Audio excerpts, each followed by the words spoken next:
Olá, pessoal. Boa tarde, tudo bem? Bem-vindos ao nosso primeiro webinar de 2023, né? Nesse webinar, a gente vai falar sobre o fotômetro multiparâmetro, que é a nossa linha HI833. Então, muito prazer, eu sou a Thaís, eu faço parte da consultoria técnica aqui da HANA. Tá? Antes da gente iniciar, eu vou falar para vocês que na aba Documentos, vocês encontram o manual em português e o POP referente a esse equipamento, né? O HI83399. Espero que ajude. Bom, vamos lá. Então, contando um pouquinho da empresa HANA, tá? Então, ela foi fundada lá em 1978, na Itália, por Oscar e Ana Nardi.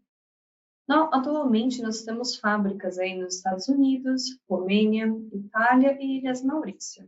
E estamos presentes aí em mais de 40 países.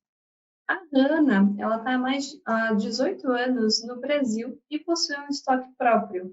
E oferecemos também assistência técnica e consultoria para todo o Brasil. Aqui estão os equipamentos, né, da linha que a Hanna trabalha. Então, temos os tituladores automáticos, os equipamentos de fotometria, equipamentos de processo, os medidores de bancada, medidores portáteis e de bolso, e as soluções e os reagentes para utilizar aí com os nossos equipamentos.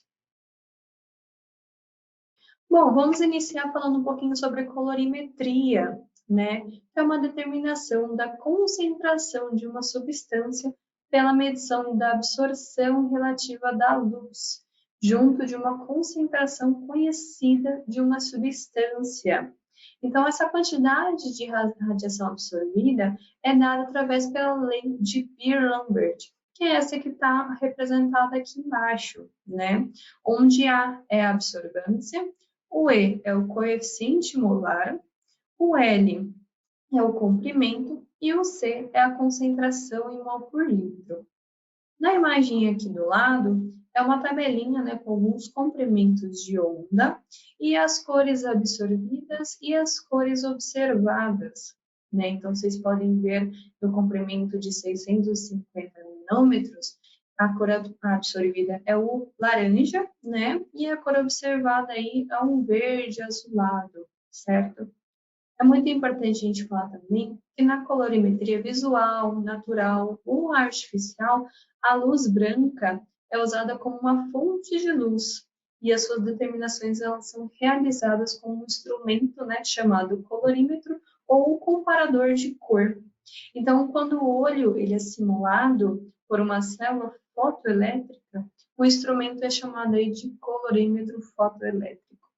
Perfeito? E aqui, né, eu trouxe uma imagem, que é a diferença entre os fotômetros e os espectrofotômetros. Certo? Vocês podem ver aqui, o primeiro é o fotômetro e aqui é o espectrofotômetro. Então, o fotômetro, ele isola um comprimento de onda específico, usando aí alguns filtros. Tá? Então, o colorímetro, ele usa os filtros de banda de borda, ou algum sistema semelhante a isso, para separar a luz em componentes de cor e ajustá-los aí às curvas correspondentes baseadas aí no olho humano, para produzir os valores de cor com base no que o olho humano mesmo veria, né? Já o espectrofotômetro, eles permitem a medição no espectro de todos os comprimentos de onda de luz visível e não as ondas já pré-especificadas, tá? Então, os espectrofotômetros, eles quebram luz em um espectro, utilizando aí uma grade de difração ou algum sistema similar também. Então, uma matriz de sensores lê cada seção do espectro, produzindo aí os dados espectrais, tá bom? Então, nos fotômetros, os comprimentos de onda já vêm pré-programados de acordo com cada parâmetro. No espectrofotômetro é possível criar aí novos parâmetros para leituras do comprimento de ondas específicos. Então, vamos falar agora sobre a linha, né, HI833 e os modelos que a gente possui, tá? Então, começando aí pelo HI83300, que é um fotômetro multiparâmetro, Esse aqui, ele tem mais de 63 métodos, né? Então, vocês vão ver nos próximos slides que tem vários modelos diferentes, né, de fotômetros multiparâmetros. Então, é muito importante saber quais parâmetros são necessários para suas amostras, para saber com qual modelo específico se encaixaria no seu perfil, né? Então, é muito importante saber, porque quanto mais parâmetros, né, o cliente deseja, maior o valor agregado a cada um deles. Né? Então, por isso é muito importante. Então, sempre converse com o seu vendedor, né, para tirar todas as dúvidas, ver quais parâmetros vocês realmente precisam utilizar, tá? Então, isso é muito importante. Então, aqui, o HI83303 também é um fotômetro multiparâmetro, mais voltado para aquicultura, e esse aqui ele possui 20 métodos na memória do equipamento, tá? Aqui eu não especifiquei, mas cada equipamento lê aí nas faixas baixas, médias, altas, ultra altas ou ultra baixas, tá? Então existem parâmetros aí com essas faixas determinadas, ok? Então cada equipamento muda aí os seus parâmetros e as suas faixas de leitura. O 83305 é um fotômetro voltado para caldeiras e torres de resfriamento. Então, esse aqui ele tem 32 métodos possíveis para ser utilizados. Temos o HI3306, ele é um fotômetro multiparâmetro para análises ambientais. Esse aqui ele consegue fazer até 23 métodos já pré-programados. O 83308, que é um fotômetro multiparâmetro para análise de água, né? Esse aqui ele tem 23 métodos na memória do equipamento, entre eles, né, amônia, fluoreto, sílica, prata, zinco. O HI83325, ele é um fotômetro para análise de nutrientes. Esse aqui ele possui apenas 10 métodos, né, que é para água, voltado para água, agricultura, hidroponia, né? Então ele faz a medição de amônia, cálcio, ferro, magnésio, nitrato, fosfato, potássio e o sulfato. O HI83326 é um fotômetro multiparâmetro para piscinas e spas. Esse aqui ele possui 14 métodos, dentre eles alcalinidade, bromo, dióxido de cloro, cloro livre total, cobre, ácido cianúrico. O HI83314, né? Então esse aqui ele é um fotômetro multiparâmetro para análise de água residuais com o DQO. Tá? Então esse aqui ele faz DQO e algumas outras análises que precisam de digestão. Né? Então todos eles que estão equiparentes a 16 milímetros, né, precisa de um reator, tá bom? Esse aqui ele faz 24 métodos. E o HI83399, né, que ele também faz DQO e faz análise de águas e efluentes. Esse aqui é o mais completo, ele possui 84 métodos e ele também precisa de um reator, né, para fazer a digestão de alguns parâmetros, ok? E aí, aproveitando, né, que nos outros equipamentos a gente falou de DQO e de digestão, nós temos o HI8398800, que é o nosso reator. Então, ele tem duas configurações de temperatura. Ele vai ou até 150 graus ou a 105 graus, que pode ser selecionados aí com pressionar de um botão. E é importante aqui dizer também que ele tem algumas luzes indicadoras de status, né? Então, quando o equipamento está piscando em verde, o aquecedor ele está ligado.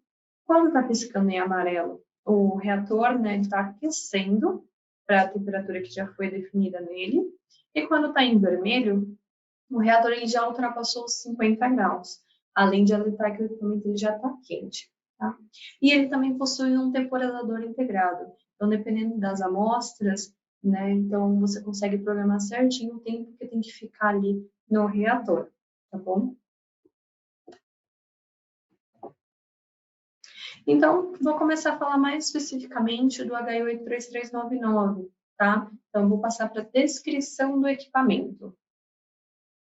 Então, aqui temos a descrição funcional, né? Então, vocês podem ver aqui o equipamento, o teclado, né?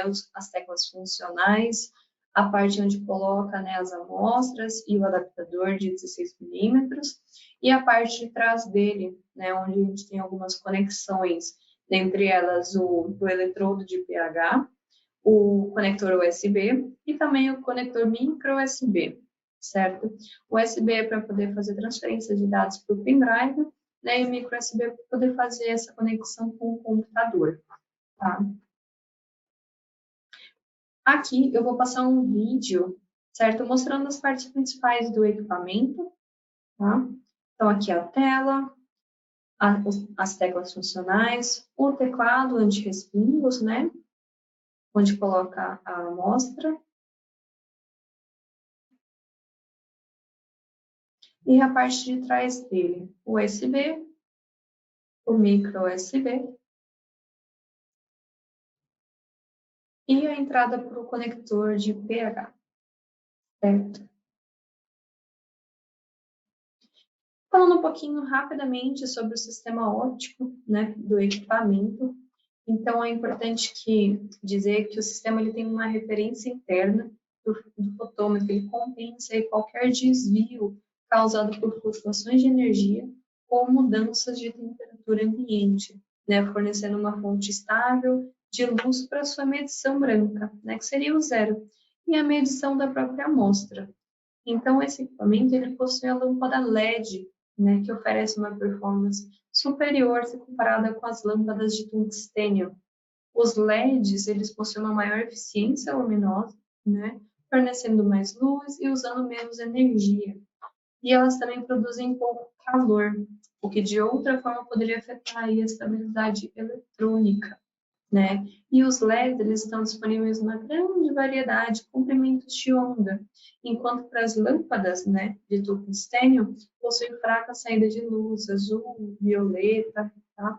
Uma lente de foco coleta toda a luz que existe na cubeta, eliminando aí os erros de imperfeições ou anões da cubeta. Então, eliminando aí a necessidade de indexar uma cubeta. Perfeito?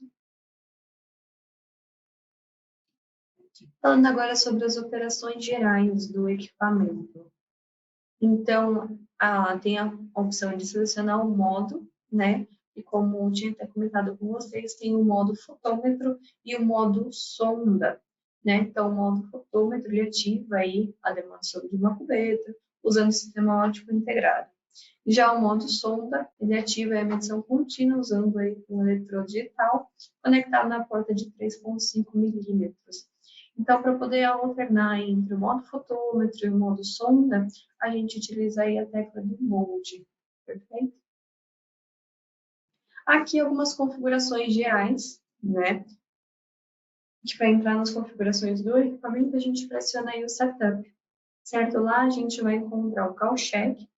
O que é esse Call Check, né? Então, eu vou falar brevemente, mas um pouquinho para frente eu também vou falar mais aprofundado sobre isso. Então, esse call check, ele não é uma calibração do equipamento, tá?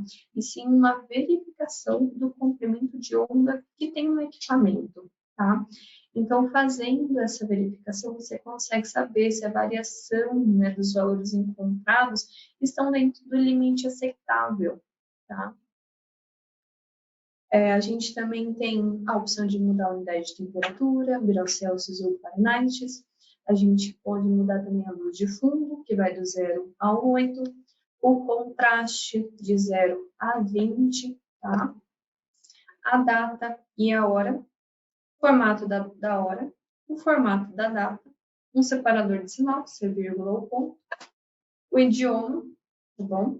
O som, a gente pode ativar ou desativar. Informações do medidor ou ID do instrumento. Agora um videozinho mostrando como entrar nas configurações aí do equipamento. Então, a gente liga no equipamento.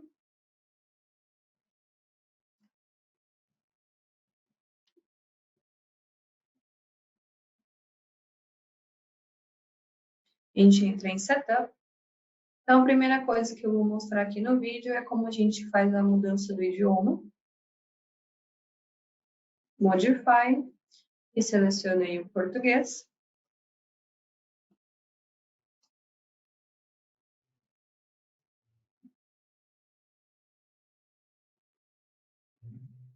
Então, aí, a opção de Call Check, o retroiluminação, a gente consegue modificar para cima, para baixo. É luz de fundo, essa no caso. O contraste, aumentar ou diminuir. A data e a hora.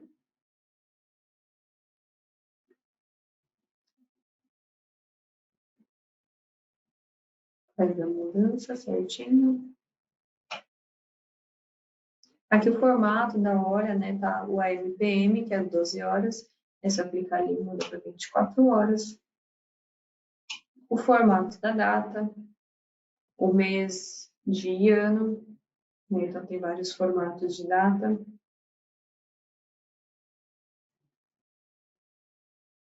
Separador decimal, prefiro vírgula ou ponto. Sinal sonoro, dá para ativar ou desativar. O ID do instrumento, a gente consegue colocar uma numeração para esse equipamento.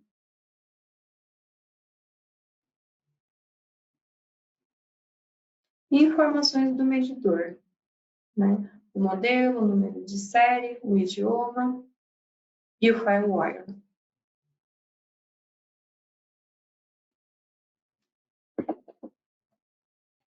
Agora falando sobre o armazenamento e gerenciamento de dados, né? Então, referente ao armazenamento de dados, esse instrumento ele possui uma função de registro automático para ajudar no rastreamento e acompanhamento das análises. E o registro de dados ele pode guardar até 1000 medições individuais, tá? Então, para a gente poder armazenar, visualizar, apagar os dados, então é possível utilizando as teclas log e o recall, né? Então, para armazenar um resultado, a gente tem que pressionar a tecla log. Então, só clicando no log, vai aparecer essa telinha do meio aqui, né? Então, vai aparecer o valor encontrado, a data e a hora que foram feitos. Então, é muito importante verificar sempre se o equipamento está na data e a hora correta, tá? Porque quando você for salvar o valor encontrado da sua amostra, ele vai salvar com a data e a hora, tá? Você também consegue colocar uma identificação para a sua amostra em números somente. E o usuário, você consegue colocar o nome da pessoa que fez essa análise também, tá? Você também consegue visualizar e excluir alguns resultados. Então, os dados eles podem ser visualizados, apagados e exportados, né, para um dispositivo USB ou PC, dependendo da entrada que você utiliza na parte de trás do equipamento, e pressionando aí a tecla Recall. Tá? Então, quando você apertar Recall no equipamento, você consegue ver essas três opções: informações, né, que aí abre essa telinha aqui do lado, né, maiores informações referentes aos seus dados salvos, exportar e deletar, tá? Então, você vai utilizar o deletar, vai abrir essa página, né? E aí você vai confirmar se você quer apagar ou não aquele resultado. E se você clicar em deletar todos, né? Ele vai pedir uma segunda confirmação para ter certeza que você não apertou o botão, por exemplo, por engano e apagar todos os resultados. Então, ele dá essa segunda tela para fazer essa confirmação. Em referente a exportar os dados, né? Então, eles podem ser exportados aí pelo USB ou pelo cabo diretamente para o computador, tá? Então, você vem aqui na opção Export, né? Exportar. Aí você pode exportar. Você seleciona ou vai ser por pendrive ou vai ser diretamente para o computador, tá? Se for no pendrive, segue o passo a passo que vai aparecer na telinha do equipamento.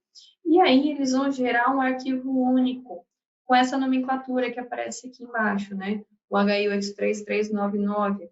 Então, ele vai conter todos os dados registrados no fotômetro e sonda, né, se estiver usando o pH também. E esse arquivo ele pode ser aberto com um editor de texto ou de planilhas, tá? Agora, falando um pouquinho sobre o modo fotômetro. Então, o modo fotômetro é para você selecionar o método desejado. Então, para isso, nada mais é do que você clicando na tecla Method, né, na telinha do equipamento, e ele vai abrir todos os métodos disponíveis naquele equipamento, tá? Então, só um ponto importante, quando você coloca em português o equipamento, ele vai manter a ordem alfabética em inglês, tá? Então, por isso, às vezes, eu não encontrei o método, pode ser por causa disso, tá? Porque ele está em português, mas a ordem alfabética continua aí obedecendo ao inglês, tá? Mais um videozinho mostrando como selecionar o método.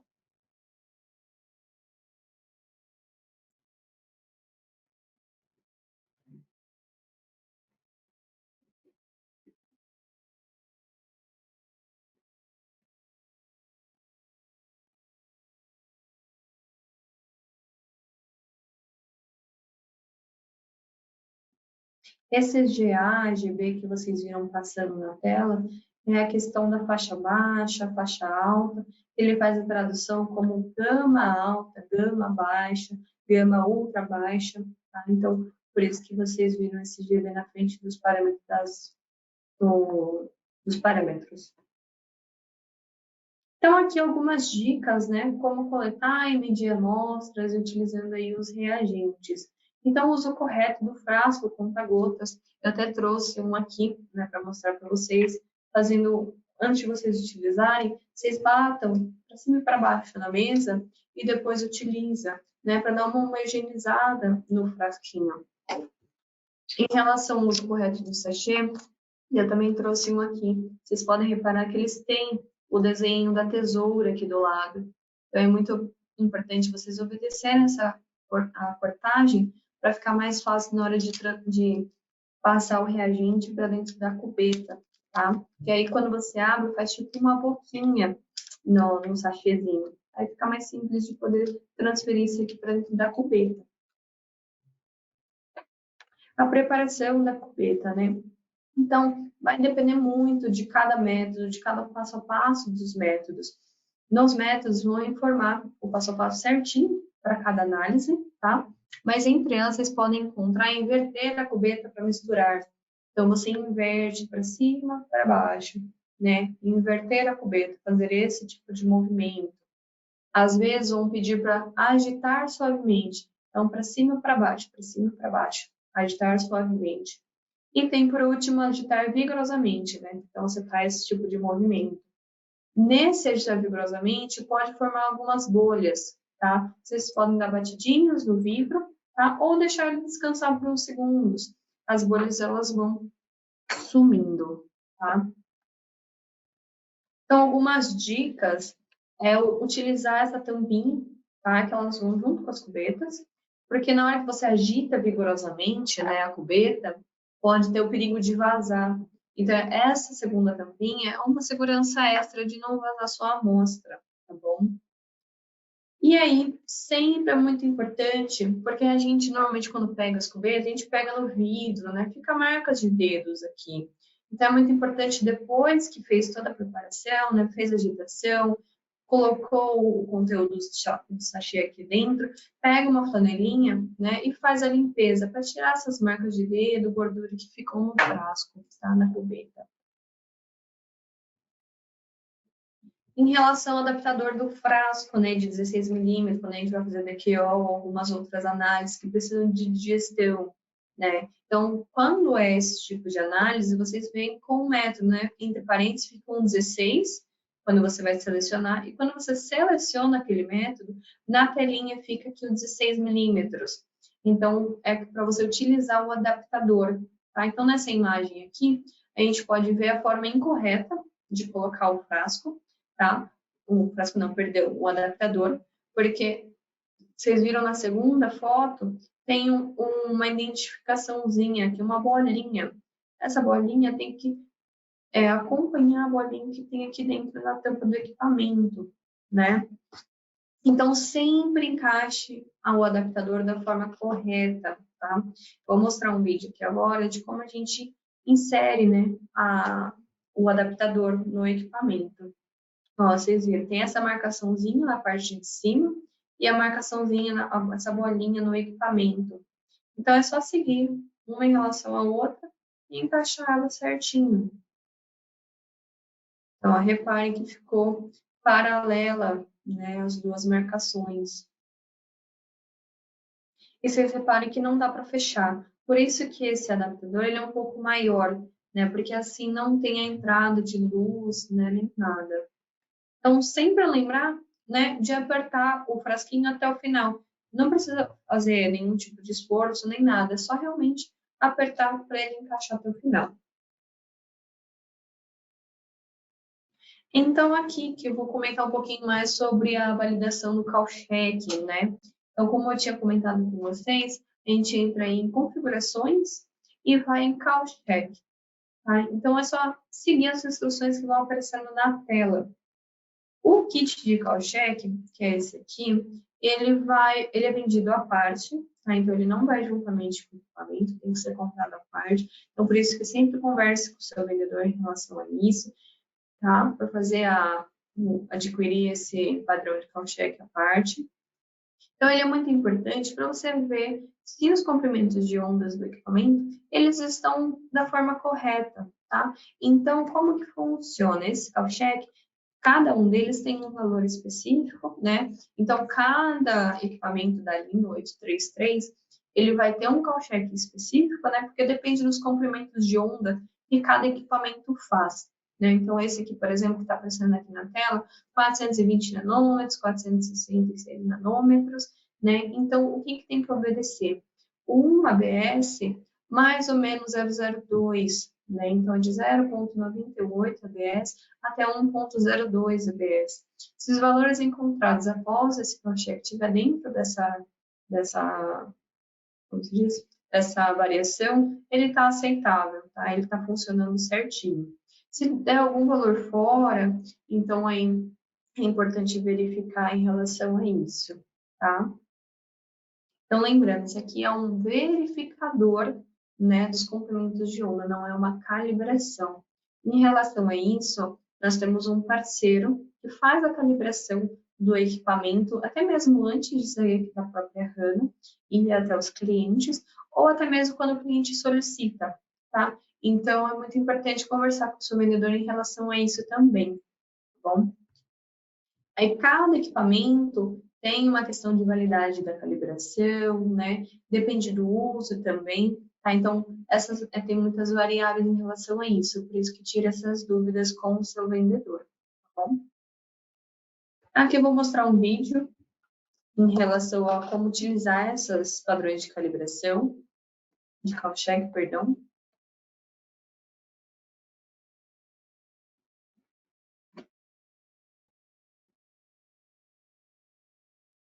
A gente seleciona, né, call check, e vai em verificar.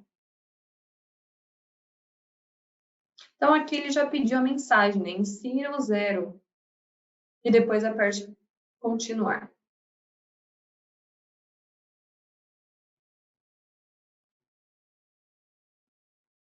Então, sempre também utilize a flanelinha, né? Para tirar os resquícios de gordura. Em relação a isso também, é muito importante a gente ver o estado que estão as cubetas, né? Se tem algum risco, algum arranhão, dependendo da intensidade, também pode causar interferência na hora da leitura, tá? Então, as cubetas têm que estar livres aí de arranhões, de marcas de dedo, gordura, tá? Porque senão causa aí a interferência na hora da leitura. Então, aqui ele já pediu outra mensagem, né? Insira o comprimento de 420 nanômetros e depois pressione continuar. O bom do equipamento é que ele já vai dando passo a passo certinho para o cliente na hora de utilizar.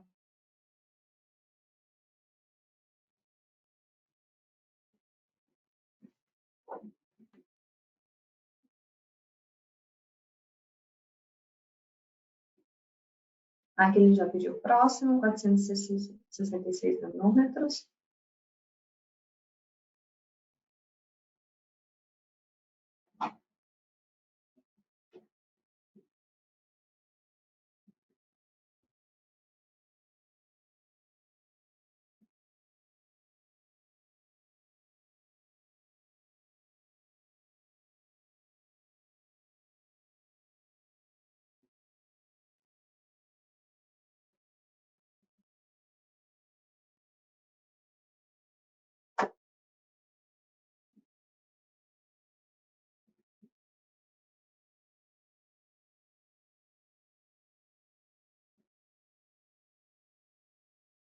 Aqui, né, a gente está utilizando o equipamento HI-83399. Vocês viram que são bastante cubetas, né? Porque ele é o equipamento mais completo.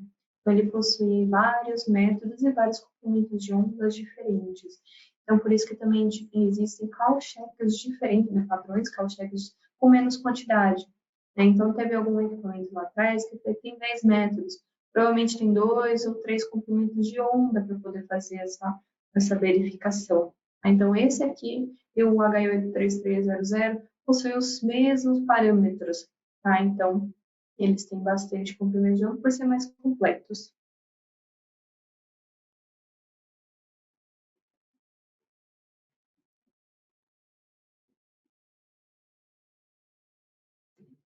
E sempre muito importante sempre colocar a marcação da cubeta, né? Tem uma marcação tanto na horizontal quanto na vertical.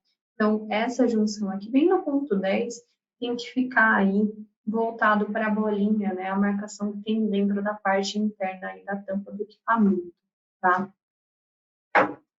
Porque nos métodos, vocês têm que tirar a cubeta, colocar de novo, põe o reagente. Então, para sempre manter a mesma posição da cubeta na hora de fazer as análises, tá? Por isso que tem essa marcaçãozinha, é sempre muito importante segui-la. Agora, falando um pouquinho do modo sonda aí do equipamento, né? Então, pode ser usado aí com pH, com essa entrada de 3,5 milímetros, tá? Então, é esse eletrodo aqui, um dos modelos, tá? E para você mudar, né, então a gente clica em Mode e ele vai para o modo de medição de pH, tá? Então, as opções que temos aqui é o Calibrate, né, que é a calibração, você calibrar o seu eletrodo. O GLP é onde você acessa aí as informações de calibração do equipamento. E o Range é para você mudar de pH para milivoltagem. Então, como que faz, né, a calibração de pH? Então, a gente clica ali em Calibrate. É muito importante a gente limpar a última calibração que foi feita, né? E quando coloca dentro do padrão 7 ou 4, depois disso a gente só confirma para poder passar para o próximo padrão, tá? Então, colocou, pediu o pH 7, coloca no buffer, né, no padrão 7, aguarda ele estabilizar. Quando ele estabilizar, vai aparecer confirme, você confirma, e aí ele vai para o pH 4 ou 10, dependendo do padrão que você precisa utilizar. Aí calibrou o pH 4, por exemplo, vai aparecer confirmar, e aí você confirma e ele salva a calibração, tá? Então, o clear, igual eu comentei com vocês, é para poder fazer apagar a última calibração feita. Confirmar é para aceitar o ponto final, né? O ponto de calibração atual, perdão. E as setinhas, né, serve para navegar na lista de buffers disponíveis, que nesse caso do equipamento são 4.01, 6.86, 7.01, 9.18 e 10.01, tá? E depois você pressiona ESC para sair aí da tela de calibração e voltar ao modo de medição de pH. Agora sobre os procedimentos e métodos, né? Então, nos procedimentos de método, a gente encontra especificações, os reagentes que a gente vai utilizar em cada método, o procedimento de medição e as interferências, né? Então, é muito importante, vendo logo no finalzinho de cada método, tem lá as interferências. Então, é muito importante a gente ver quais são as interferências de cada análise, tá?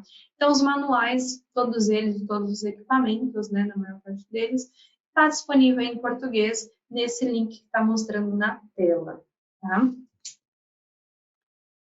Então, esse link vai abrir essa janela aqui. Então, você só digita, né, aqui o código do equipamento, a região, que seria BR, e pesquisar.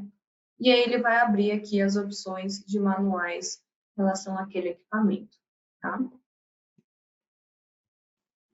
Aqui é como a gente faz uma análise.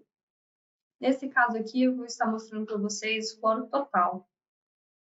Então, eu já selecionei o método, coloquei certinho, obedecendo aquela regrinha de colocar na marcação, fiz o 0.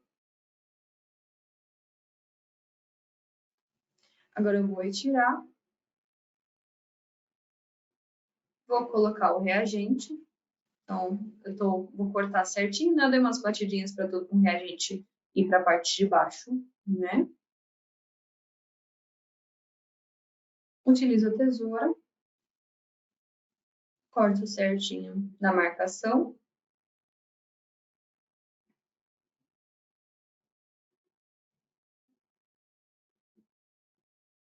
Essa vocês vão ver que eu vou fazer como se fosse uma boquinha.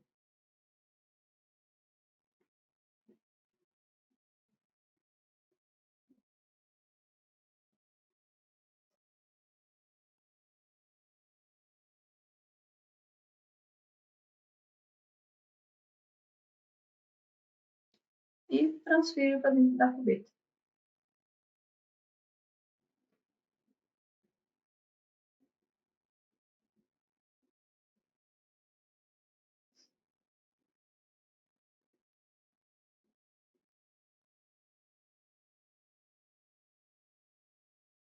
Inverto por 20 segundos.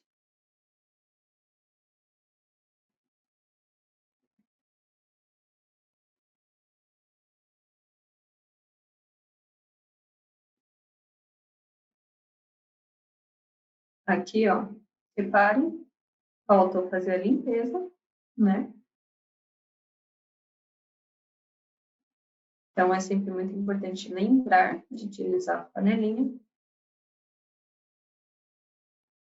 Fechei. Utilizei o cronômetro, tá? Então, cada amostra possui um tempo determinado para poder fazer a reação, né? No caso do cloro total, são 2 minutos e meio.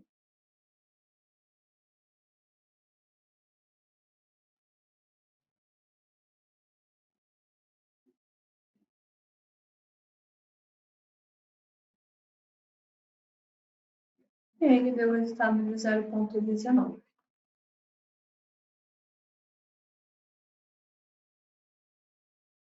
Certo? Então, aqui finalizamos a respeito sobre o HI-83399 e temos algumas outras linhas também de fotômetros, né?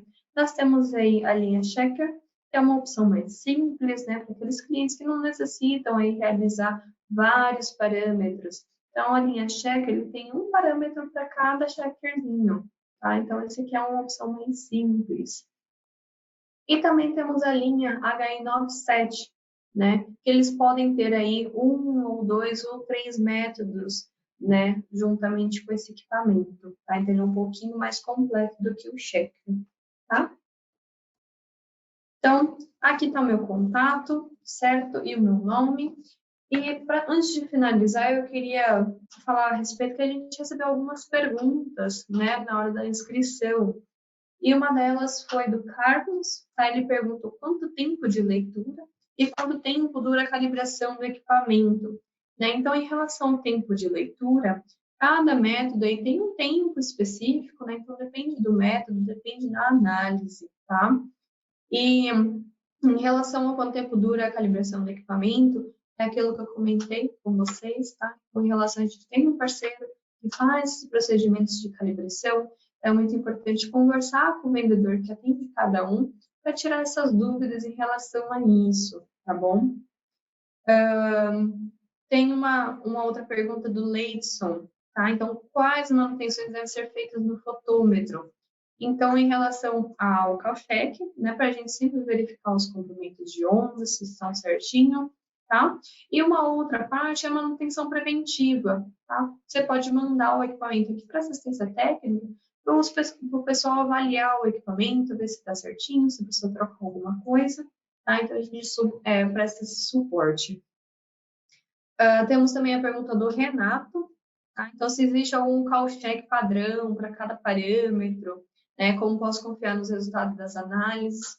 Então, a gente não tem um call check para cada parâmetro, né? Para cada parâmetro de amostra. O que dá para fazer é você ter um padrão, né? Você realizar um padrão com um valor conhecido, por exemplo, o cloro, 2 miligramas por litro. Então, é um valor conhecido, que eu sei que tem 2 miligramas por litro aqui dentro, faço a análise e vejo se estiver dentro de uma variação aceitável, tá certinho as suas análises, tá? A Camila, ela também perguntou qual é a acurácia, né, das medições de cloro livre. E Em relação a isso, tem no manual certinho, mas a variação do cloro livre é mais ou menos 0,03 miligramas por litro na faixa normal. Se for na faixa ultra baixa, é 0,020 miligramas por litro. Para o cloro total e o cloro livre são as mesmas variações, tá? E também tem o cloro total faixa ultra alta, que é mais ou menos 3 miligramas por litro. A gente teve a pergunta da Crislene também. Existem métodos ou práticas que podemos seguir para aumentar a confiabilidade de nossas análises? Eu espero ter esclarecido essa dúvida durante o webinar, mas se você tiver alguma outra pergunta mais específica, tá aqui meu contato, né? Pode me mandar um e-mail que eu vou ficar aí muito feliz em poder te ajudar. Também tivemos a pergunta da Thalita, né? Então, como funciona a calibração do fotômetro, qual a periodicidade e tem algumas dificuldades com os resultados dos testes para água salgada. Em relação à calibração, né, e periodicidade, novamente, conversa com o seu vendedor, ver se a gente consegue ajudar com o nosso parceiro de calibração, tá? Eles tiram essas maiores dúvidas em relação ao equipamento, né? Porque depende do tempo, depende da utilização do equipamento, tá? E em relação a você ter dificuldade na hora dos resultados da água salgada, pode também me mandar um e-mail, né, que eu vou te ajudar com mais calma. E a pergunta da Catiane, qual o melhor método para higienizar as cubetas? Então, pode sempre, depois que você fizer a análise com a sua amostra, lava com água deionizada, né? Então, é muito importante não deixar muito tempo a sua amostra dentro da cubeta, porque como elas têm cores, elas podem deixar a cubeta manchada, né? E a gente não consegue mais utilizar essas cubetas. Mas também existe uma solução, né, para limpeza das cubetas, que é o HI93 73-50, né? Que é uma solução de limpeza mais específica, tá? Em relação, foram essas as perguntas. Eu espero, se vocês tiverem alguma dúvida, alguma coisa, eu estou disponível, né? Tem meu e-mail aqui. E é isso, pessoal. Obrigado pela participação de todos. Eu espero que vocês tenham gostado e até uma próxima.